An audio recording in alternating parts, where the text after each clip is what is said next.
Oi, pessoal, boa noite. Boa noite, professor.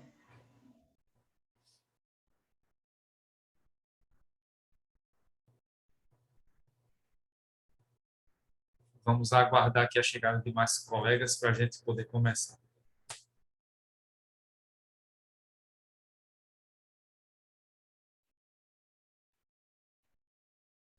Boa noite, Juliana.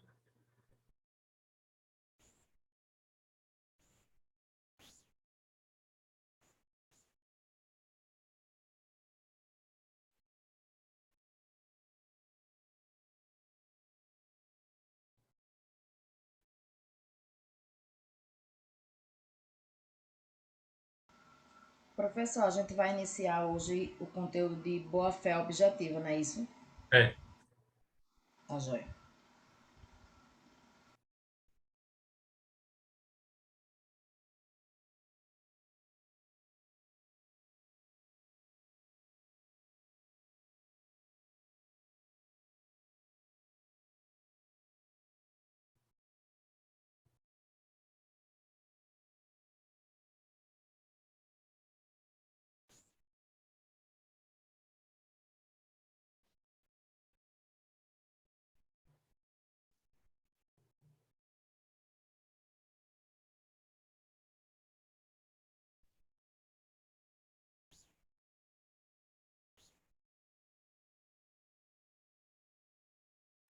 muito bem. Então, a gente vai retomar, né, os assuntos de onde paramos. A gente viu os princípios constitucionais, foi a nossa última aula, né, lá dos princípios constitucionais, e aqui vimos os princípios de consumidor, e aí já vimos três: protecionismo, vulnerabilidade e hipossuficiência, né? Esses assuntos, então, ficam para trás, foram os assuntos da primeira prova, e aí a gente vai começar o nosso segundo bimestre a partir daqui. Vamos continuar com os princípios. Hoje a gente já termina, já vai para o assunto novo, e aí daremos sequência, né, a partir daí, com os princípios de boa-fé objetiva, transparência e confiança. São os princípios que a gente vai começar a ver a partir de agora. Então, só relembrando, estamos já na parte dos princípios do CDC, do direito do Código de Defesa do Consumidor, né, os princípios de direito do consumidor específicos. Então, juntamos aí, né, a doutrina junta três princípios que trazem características bem semelhantes: a boa-fé objetiva, a transparência e a confiança. Boa-fé objetiva vocês já aprenderam lá em civil, em contratos, né, a ideia de boa-fé e tudo mais, obrigações também. Transparência e confiança são princípios também próximos. Esses princípios estão previstos no CDC, em alguns trechos do código, né, principalmente na parte inicial. Por exemplo, quando se fala em boa-fé objetiva, a gente vai encontrar a boa-fé objetiva no artigo 4º, inciso 3º, nessa parte que eu selecionei aqui. Ó. Então, vem a harmonização dos interesses dos participantes e tal, sempre com base na boa-fé e equilíbrio nas relações entre consumidores e fornecedores. Então, como em qualquer outra relação jurídica, aqui o que se entende é que se deve ter boa-fé, deve-se agir com boa-fé. E só lembrando aqui, a ideia de boa-fé é a objetiva, não é a subjetiva. Não é o que eu estou pensando como boa-fé, não é o que Kívia pensa como boa-fé. É a ideia geral que temos sobre o que seja boa-fé. Né? Então, aqui temos a ideia de boa-fé objetiva, que está bem traçada no artigo 4º, inciso 3º, nesse trechinho final do inciso 3º. Sobre a transparência, ela aparece esse princípio, ele aparece concretamente no finalzinho do caput do artigo 4º, quando está aqui, Política Nacional das Relações de Consumo, vem trazendo, né, os objetivos, atendimento de necessidades dos consumidores, respeito à dignidade, saúde e segurança, proteção dos seus interesses econômicos, melhoria da sua qualidade, bem como a transparência e a harmonia nas relações de consumo. Então, a transparência é outra ideia que aparece aqui, em que temos a obrigação, né, no direito do consumidor, de que os fornecedores ajam com transparência, né, que mostrem ao consumidor todos os prós e contras, né, todos os riscos que existem naquela atividade, naquela situação jurídica, naquela relação jurídica existente. Então, o princípio da transparência aparece aqui como essa expressão. E o princípio da confiança, ele vem no artigo 6º, inciso 3º, com essa determinação do início do inciso 3º. A informação adequada e clara sobre os diferentes produtos e serviços. Então, quando se fala sobre isso, sobre informações adequadas, sobre informações claras, são informações de natureza confiável. Então, aqui, uma das bases da relação jurídica entre consumidor e fornecedor deve ser a confiança, né? A quebra de confiança interfere nessa relação, torna o consumidor ainda mais vulnerável, torna o consumidor hipossuficiente. Como vimos aí antes da prova, analisando os princípios da vulnerabilidade e da hipossuficiência. Então, os 3 princípios que estão aí, se manifestam, né, nesses trechos que eu mostrei do CDC, eles juntos vão garantir, vão ser responsáveis por garantir o justo equilíbrio entre as partes na relação contratual. Então, aqui, as partes, consumidor e fornecedor, vão ter que estar numa situação de equilíbrio, de justo equilíbrio, apesar de que sabemos que, de fato, há uma diferença entre consumidor e fornecedor, né? Geralmente, os fornecedores estão numa posição mais privilegiada do que os consumidores. Mas a ideia aqui é manter aquele equilíbrio justo, né? Um equilíbrio possível nessa relação jurídica. Como eu falei para vocês, a vulnerabilidade do consumidor ela vai aumentar à medida em que esses princípios não sejam plenamente atendidos. Então, se o fornecedor age de má fé, o consumidor vai se tornando ainda mais vulnerável. Se o fornecedor não é transparente com o consumidor, né, no que diz respeito ali às informações que devem ser disponibilizadas sobre o produto ou serviço, a vulnerabilidade do consumidor vai ser atingida, ele vai ficar ainda mais vulnerável. E se a relação de confiança é quebrada, o consumidor será ainda mais vulnerável. É importante destacar também que esses deveres devem ser obedecidos, boa-fé, transparência e confiança, em todos os momentos do contrato. Desde a oferta, o chamado pré-contrato, durante o contrato, durante a execução do contrato, e até mesmo após a extinção do contrato, né? A partir daquelas noções da responsabilidade pós-factum finitum ou nas situações de pós-contrato. Então, a proteção do consumidor aqui em relação a esses 3 princípios segue sendo bastante ampla, porque nós temos aqui, então, a proteção em relação a esses 3 princípios, que deve ocorrer tanto no início dessa relação, na fase da oferta, quanto na fase em que o contrato está ali estabelecido, né, está em fase de execução, e também após o contrato, após o término do contrato, da relação dessa responsabilidade pós-factum finitum. Certo? Tudo isso tem que ser observado quando se fala no princípio, nos princípios da boa-fé objetiva, transparência e confiança. Certo? Alguma dúvida sobre esse princípio ou sobre esses princípios? Tudo certo, professor. Beleza. Certo. Vamos para outro princípio, já conhecido de vocês, de outros carnavais. Função social do contrato.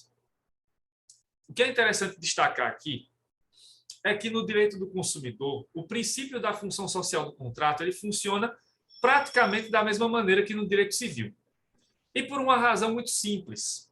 O Código do Consumidor não prevê o princípio da função social do contrato. Você pode pegar o Código do Consumidor, virar ele de cabeça para baixo, né? Ler de cabo a rabo, não vai encontrar a palavra, a expressão função social do contrato, né? Então, esse princípio ele não existe no CDC.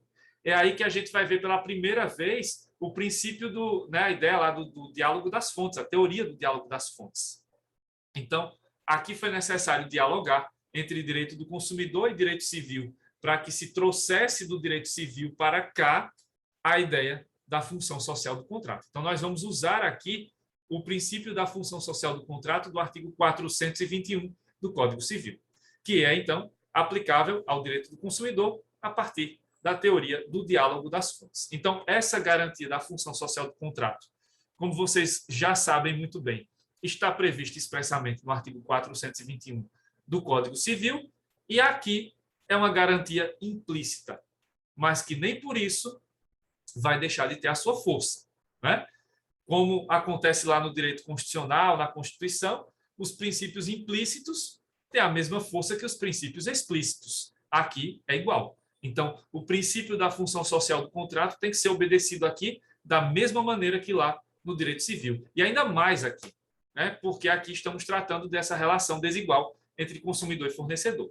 E só lembrando que hoje, além da função social, se discute também a função ambiental, né? Outras funções que vêm aí além da mera função social do contrato. Então, isso também tem que ser aqui colocado, principalmente em tempos de escassez, em que a gente está passando hoje, por momentos em que temos risco até de racionamento de energia, em algumas partes do país, racionamento de água. Nós que somos nordestinos sabemos muito bem desse drama, principalmente quem já morou, quem mora no interior, né, da falta d'água ali, Agreste, Sertão principalmente, né? Mas às vezes a seca atinge até o litoral, como aconteceu na última seca aqui da região Nordeste. Então, todo mundo sofre e hoje ainda mais ali, né, as regiões que estão sofrendo com as queimadas e tudo mais, com a falta de chuva, obviamente.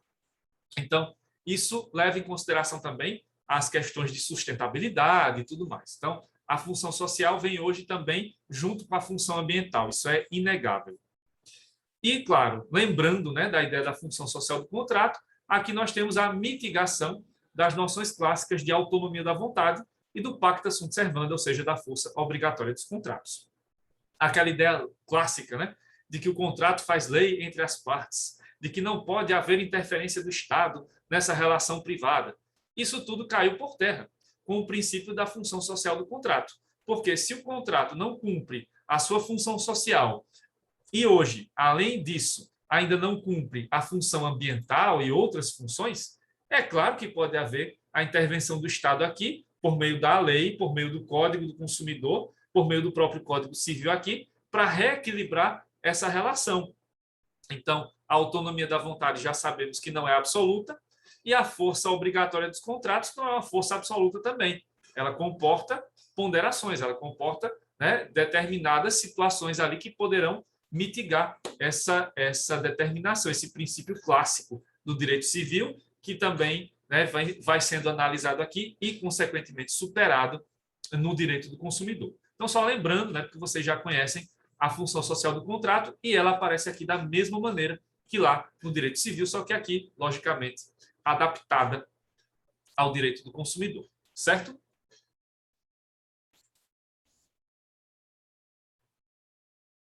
Aí temos, na sequência, outro princípio do direito do consumidor, que é o princípio da equivalência negocial. Esse princípio está previsto no artigo 6º, inciso 2 do CDC, na parte final desse inciso, que tem lá falando, né, sobre a educação e divulgação sobre consumo adequado, asseguradas a liberdade de escolha e a igualdade nas contratações. Esse é o ponto principal, né, a questão da igualdade nas contratações. Então, esse princípio da equivalência negocial, ele vai se manifestar dessa forma, ou dessas formas que vamos ver aí na sequência. A equivalência negocial, ela aparece com algumas implicações práticas no direito do consumidor, principalmente essas duas, que eu vou mostrar agora. Primeiro, ou primeiramente, a vedação da exposição do consumidor a práticas desproporcionais, que é o que nós chamamos aqui de cláusulas abusivas ou práticas abusivas, que mais à frente a gente vai ver isso nos artigos 39 e 51 do CDC. Então, quando se fala em que é proibido haver cláusulas abusivas nos contratos de consumo ou práticas abusivas nas relações de consumo, isso traz a ideia da obediência ou da necessidade de obediência da equivalência negocial.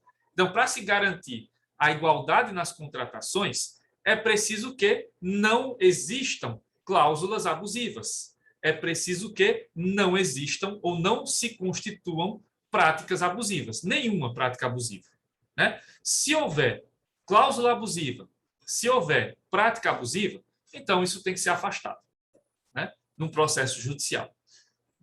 Então é isso que ocorre.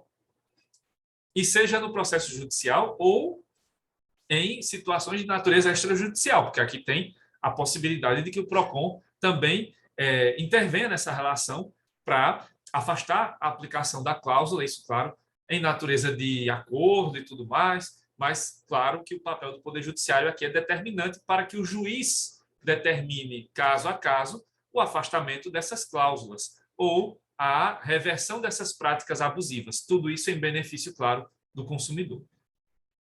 Outra manifestação, outra implicação prática desse princípio é a busca pela proteção, especialmente da saúde e da segurança dos consumidores, através da vedação de produtos ou serviços que tragam riscos à saúde dos consumidores e do direito de conhecer o produto ou serviço a ser adquirido. Então, quando se fala nas questões relacionadas à saúde e à segurança dos consumidores, então isso vai trazer, como consequência desse princípio, a proibição de que existam no mercado produtos ou serviços que tragam riscos à saúde dos consumidores, né? E, por outro lado, traz a necessidade de que o consumidor conheça de forma adequada o produto ou serviço que ele vai adquirir, certo?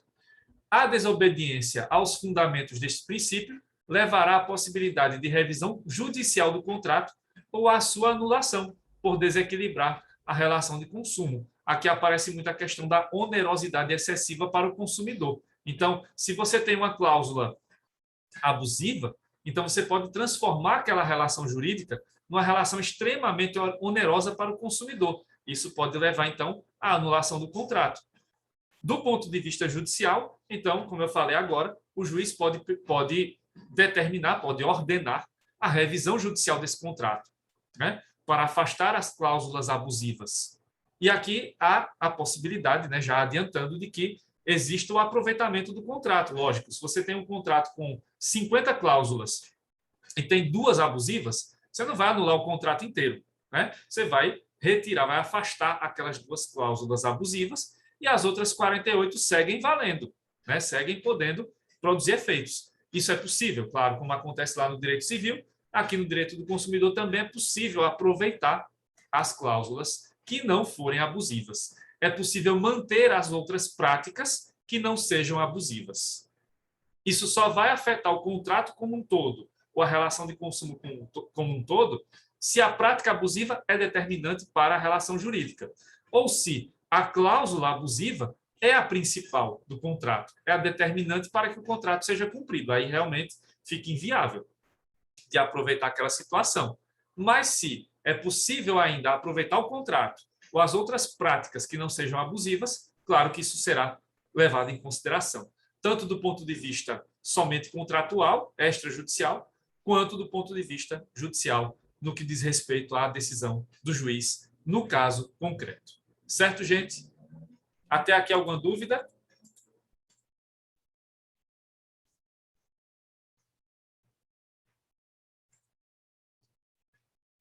Tranquilo, né? Vamos a mais um princípio. Esse princípio aqui é determinante para o assunto que a gente vai ver mais à frente, né, que é a questão da responsabilidade do fornecedor, do fornecedor por vício ou por fato. Então, aqui, tal como ocorre lá no direito civil, existe um princípio básico do CDC, que é o da reparação integral do dano. Esse princípio está bem colocado no artigo 6º, inciso 6º do CDC, que prevê o seguinte: a efetiva prevenção e reparação de danos patrimoniais e morais, individuais, coletivos e difusos. Só para deixar claro aí o que está nesse inciso 6, aqui a prioridade é, claro, prevenir danos, né? Mas se não for possível prevenir, então que se faça a devida reparação desses danos. E a reparação aqui ela deve ser integral, né? Levando-se em consideração todos os tipos de danos possíveis que tenham ocorrido.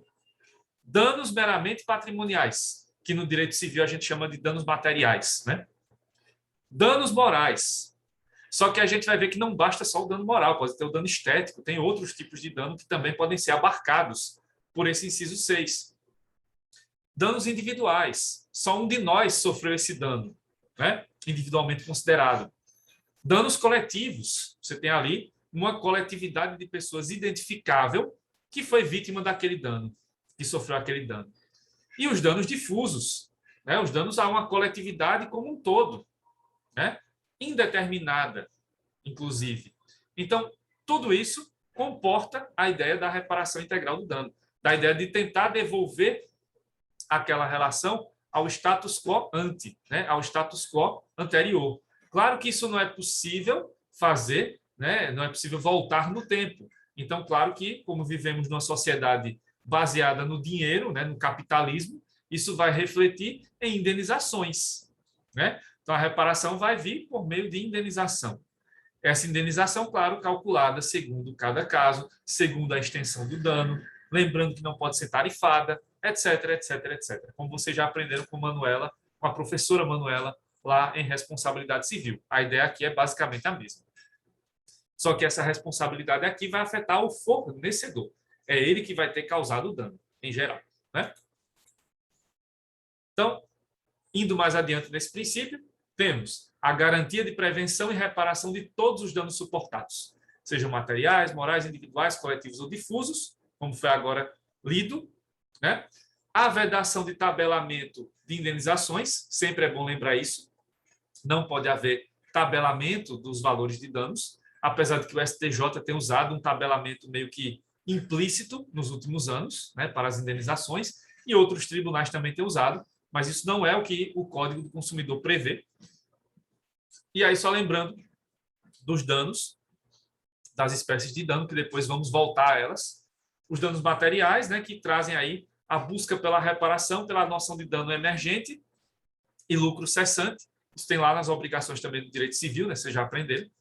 Danos morais, danos estéticos, esses que serão arbitrados conforme as circunstâncias de cada caso, né? Os danos morais, que afetam ali, em geral, os direitos da personalidade, e os danos estéticos, que trazem sequelas, problemas de natureza estética para a vítima. E quando eu falo na questão estética, não é só o rosto, é o corpo como um todo, né, que foi ali afetado, né? Pode ser uma parte do corpo, mas não necessariamente tem que ser só o rosto, né? Porque quando se fala em estética, só se lembra disso, mas não, a visão estética aqui é maior, é do corpo como um todo, mas claro, não precisa ser um dano, não precisa ser um dano que vai afetar o corpo inteiro, podem ser partes do corpo, logicamente. O dano individual, né, o consumidor vítima do dano, consumidor individualmente considerado. No dano coletivo, temos o consumidor e terceiros vítimas do dano, mas sempre aqui uma coletividade identificável ou identificada. Dano difuso, dano social, que é outro tipo de dano que aparece aqui de natureza mais ampla, né? E aí, nesse caso, quando ocorre esse tipo de dano, vai haver a destinação a um fundo especial de defesa do consumidor, já que as vítimas não são identificadas individualmente. A noção da perda de uma chance também é analisada sob a ótica da reparação integral do dano, se bem que a perda de uma chance ela entra mais no dano individual, às vezes, ou muitas vezes, do que no dano coletivo ou difuso, mas a ideia da perda de uma chance também aparece aqui como uma ideia válida, né, para essa ideia da reparação integral do dano. Lembrando, outro fundamento aqui desse princípio é a possibilidade de cumulação de danos materiais e morais na mesma demanda. É o que determina a súmula 37 do STJ, uma súmula antiga, né, que já previa isso. Então, você não precisa escolher lá, eu vou só pedir dano moral, eu vou só pedir dano material. Não, se os dois tipos de dano se configuraram, então você pode cumular o pedido com danos materiais e danos morais. E aí vai caber ao juiz estabelecer o quantum, né? Claro, definir ali de acordo com o julgamento da causa, se o quantum da indenização apontado pelo advogado lá, do autor ou da autora, foi adequado, mantém-se. Se não for adequado, então o juiz faz a devida adequação na sentença, na decisão da sentença. Então, esses são os princípios do CDC. São 7 princípios, né, os fundamentais que aparecem aqui, certo?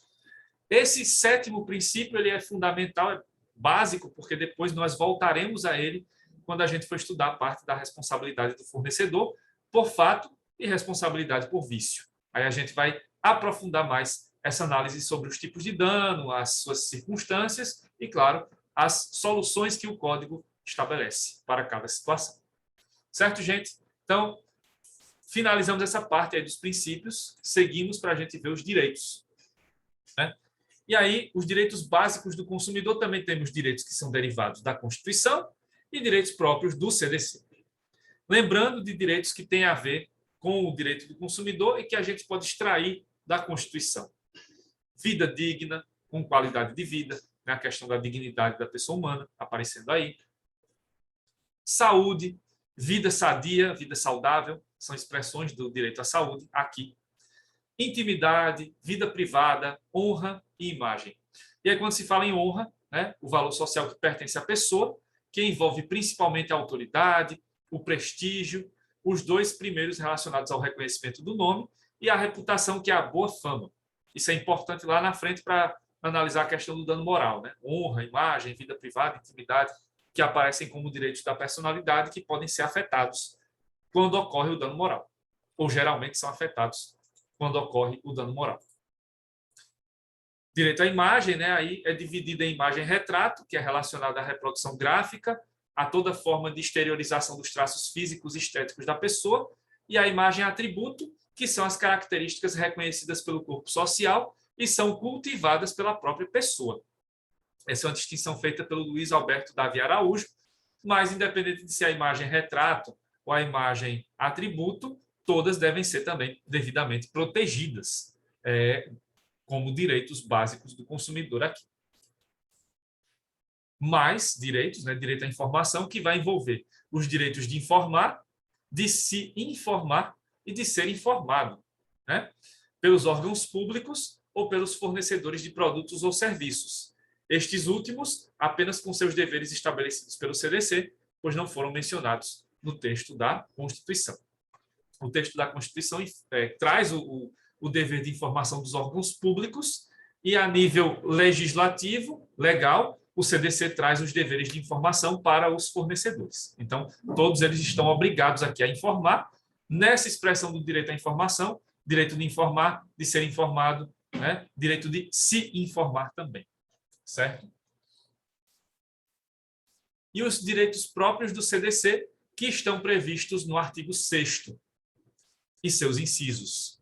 São direitos básicos do consumidor, a proteção da vida, saúde e segurança contra os riscos provocados por práticas no fornecimento de produtos e serviços considerados perigosos ou nocivos. No inciso 2, o direito à educação e divulgação sobre o consumo adequado dos produtos e serviços, asseguradas a liberdade de escolha e a igualdade nas contratações. No inciso 3º, a informação adequada e clara sobre os diferentes produtos e serviços, com especificação correta de quantidade, características, composição, qualidade, tributos incidentes e preço, bem como sobre os riscos que apresentem. Vejam que o CDC ele vai especificando os direitos que estão lá na Constituição. Então, tem lá vida, saúde, segurança, né, educação, informação. Aí o CDC vai especificando esses direitos para a nossa área, né, específica aqui do direito do consumidor. Inciso 4º, a proteção contra a publicidade enganosa e abusiva, métodos comerciais coercitivos ou desleais, bem como contra práticas e cláusulas abusivas ou impostas no fornecimento de produtos e serviços. Então, a proteção contra a publicidade irregular, métodos e práticas abusivas e cláusulas também.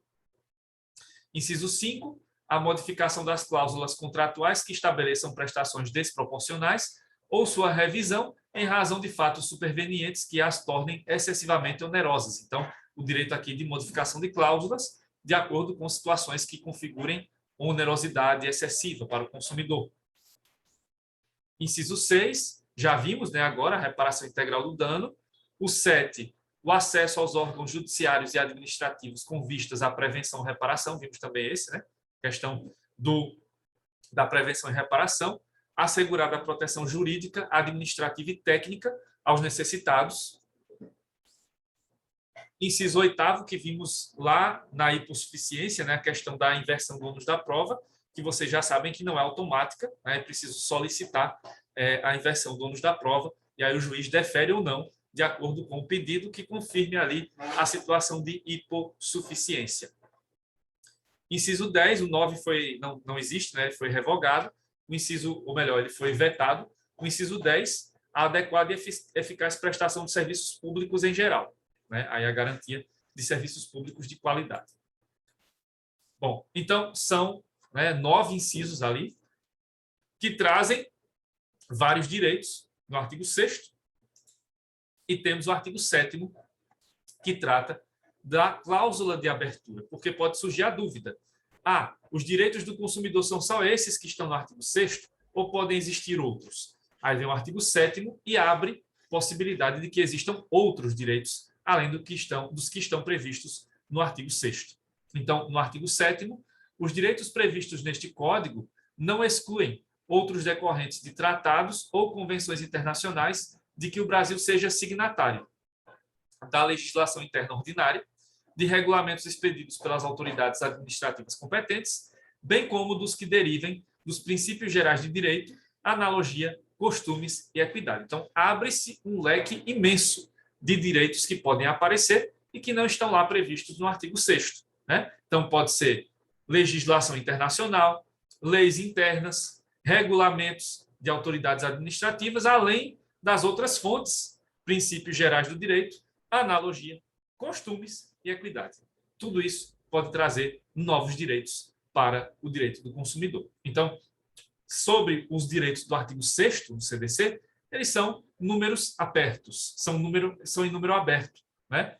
Nós não temos aqui números clausos, números fechados, são números abertos, e aí abre-se a possibilidade de que outros direitos sejam também reconhecidos como direitos do consumidor. Então é isso, né? Em relação aos princípios do direito do consumidor, o que faltava mostrar a vocês era isso. Ficou alguma dúvida sobre esses princípios que mostrei a vocês agora?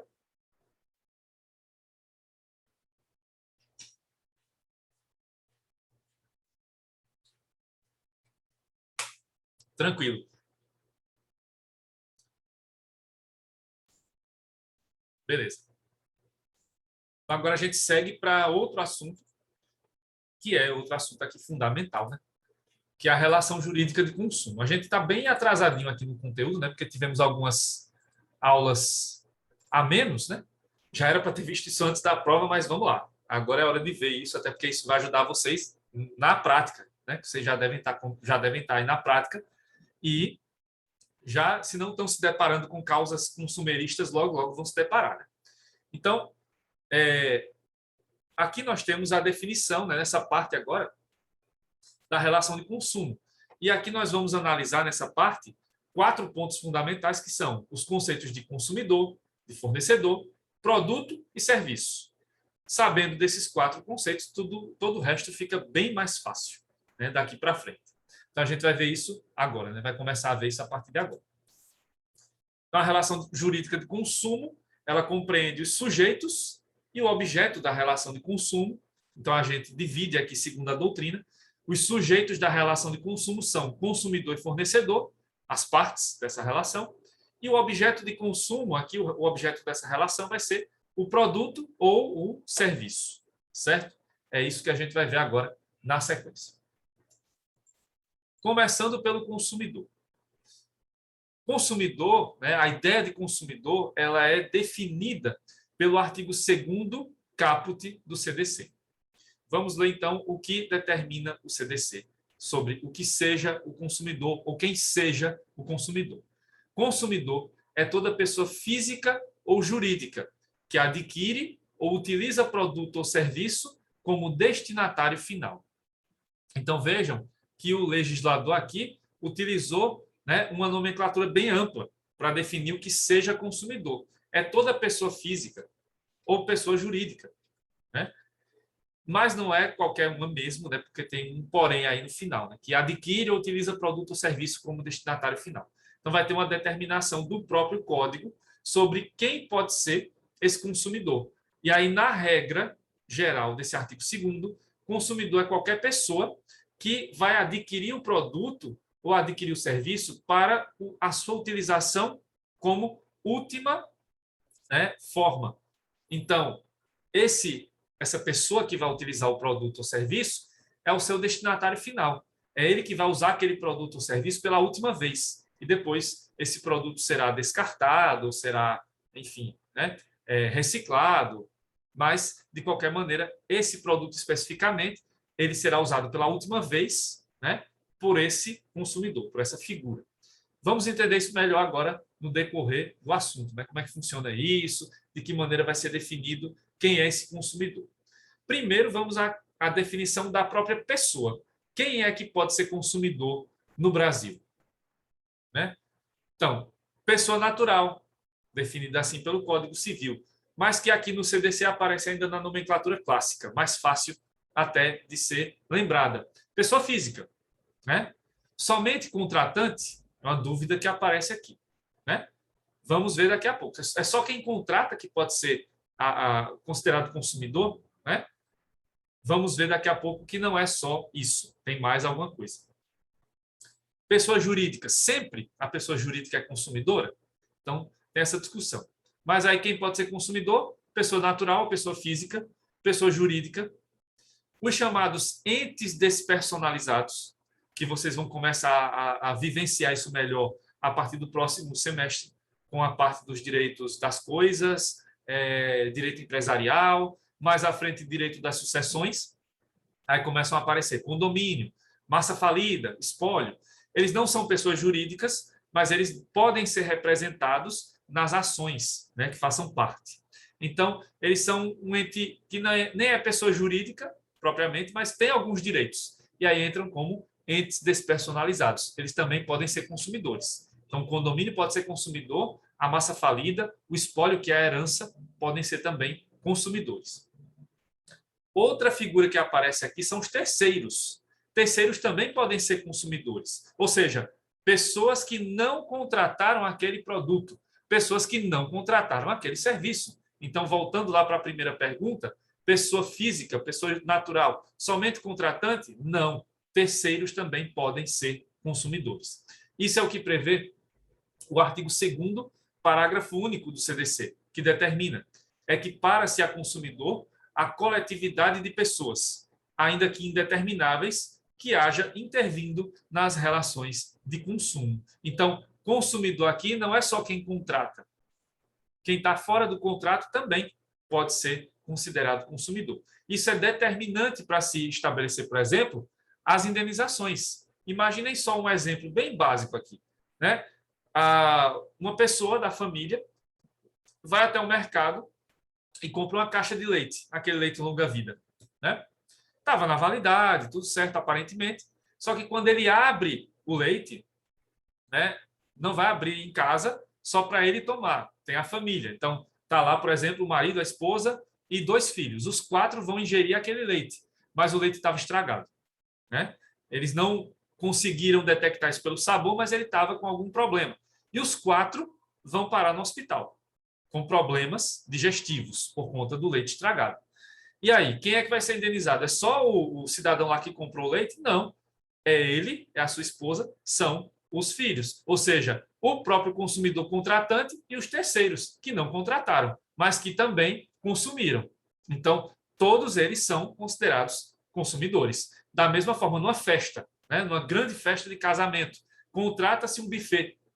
E o buffet vai lá fornecendo docinhos e salgados estragados. Mais de 300 pessoas vão passando mal naquela festa que tinha lá, sei lá, 500 pessoas.